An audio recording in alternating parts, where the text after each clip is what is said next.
Good morning friends. मैं Amit Kumar Gupta advocate अपने income tax के केसेस की सीरीज़ में आज जो केस आप लोगों के सामने डिस्कस करूंगा वो बहुत ही इंपॉर्टेंट केस है ट्रांसफ़र प्राइसिंग को लेकर के। ये case 94 ITR tribunal page number 196 पे रिपोर्ट हुआ और बेंगलोर ITAT ने डिसाइड किया। इस केस के फैक्ट्स इस तरीके से हैं। एसएससी की असेसमेंट चल रही थी और असेसमेंट के दौरान 7 जुलाई 2012 को ट्रांसफर प्राइसिंग ऑफिसर को मैटर रेफर किया गया। लिमिटेशन पीरियड के हिसाब से जो ट्रांसफर प्राइसिंग ऑफिसर ने अपना ऑर्डर पास करना था वो 28 जनवरी 2014 तक उसका लिमिटेशन पीरियड बनता था, लेकिन ट्रांसफर प्राइसिंग ऑफिसर ने अपना ऑर्डर 31 जनवरी 2014 को अपना ऑर्डर दिया और उसके बेसिस पर एडिशन की गई।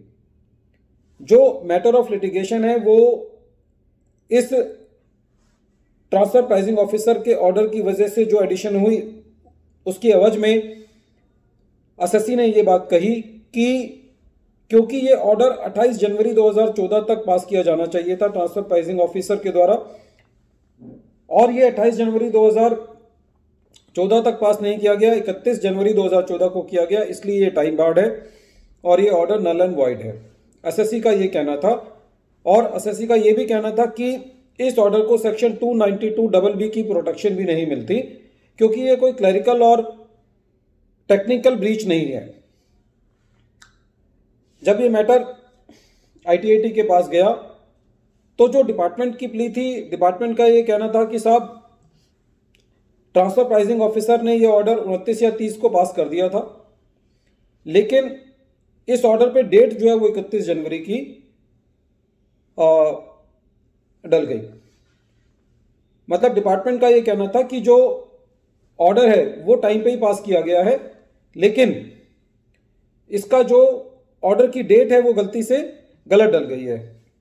लेकिन ITAT जो है वो डिपार्टमेंट की इस बात से कन्विंस नहीं हुई। उन्होंने बहुत ही अच्छी बात ऑर्डर के अंदर लिखी और ये कहा कि such action could not be considered a procedural irregularity as to get protection under section 292BB। इसके अलावा ITAT ने एक बात और ये कही कि this shows that the transfer pricing officer order was not only irregular, wrong और illegal but also void ab initio. Friends, कुछ चीजें ऐसी होती हैं जहां पे एक एक दिन जो है वो बहुत इंपॉर्टेंट होता है। जैसा कि इस केस के अंदर जिस तरीके से इतनी सारी डेट्स हैं, एक एसएससी के लिए बहुत मुश्किल हो जाता है कि उन डेट्स का ध्यान रखना, इसी तरीके से डिपार्टमेंट के लिए भी ये बड़ा मुश्किल हो जाता है कि इतनी सारी डेट्स चेंज होती हैं बार बार कि ये ऑर्डर इस डेट तक होना चाहिए, ये नोटिस इस डेट तक निकाला जाना चाहिए। इसी तरीके से एसएससी के लिए भी है। यदि एसएससी ने अपनी सेक्शन 11 वाली रिटर्न जो है वो ड्यू डेट तक फाइल नहीं करी तो उसको एग्जम्पशन नहीं मिलेगी। तो ये दोनों पार्ट पर इस तरीके की गलती होने का बहुत चांस रहता है।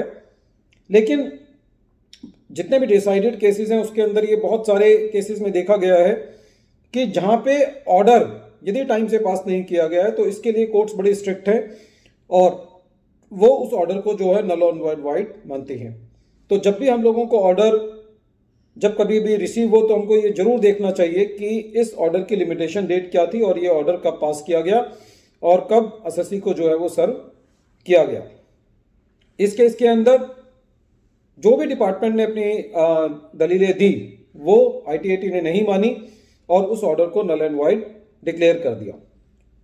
फ्रेंड्स, इस केस में एक और इंपॉर्टेंट बात यह है कि क्योंकि ट्रांसफर प्राइसिंग ऑफिसर का ऑर्डर लिमिटेशन पीरियड से बाहर चला गया था, इसलिए जो एडिशन ट्रांसफर प्राइसिंग ऑफिसर के ऑर्डर की वजह से हुई उसी को डिलीट किया गया। खाली उतने ही पार्ट को वॉइड एब इनिशियो किया गया, पूरे ऑर्डर को वॉइड एब इनिशियो नहीं किया जाएगा। कहने का तात्पर्य यह है कि यदि एसएससी की कोई और भी एडिशंस यदि की गई हैं तो वो एडिशंस जो है वो मेरिट पर डिसाइड होंगी और जो ट्रांसफर प्राइसिंग वाली एडिशन थी जो कि ट्रांसफर प्राइसिंग ऑफिसर ने सजेस्ट करी थी उस ट्रांसफर प्राइसिंग ऑर्डर के द्वारा, क्योंकि वो लिमिटेशन पीरियड से बाहर चली गई थी, इसलिए वो एडिशन जो है वो नल एंड वॉइड रहेगी।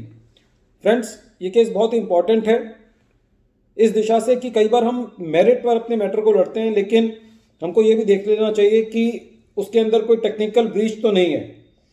क्योंकि उसके लिए भी हम अपना एक बहुत अच्छा ग्राउंड ऑफ अपील हमारा बन सकता है। एक बार फिर मैं केस का नाम रिपीट कर रहा हूं। केस का नाम है deputy commissioner of income tax Swiss Re global business solution India private limited versus deputy commissioner of income tax. और ये case 94 ITR tribunal page number 196 पे रिपोर्ट हुआ और मैटर 30 दिसंबर 2021 को डिसाइड किया गया। Thank you friends.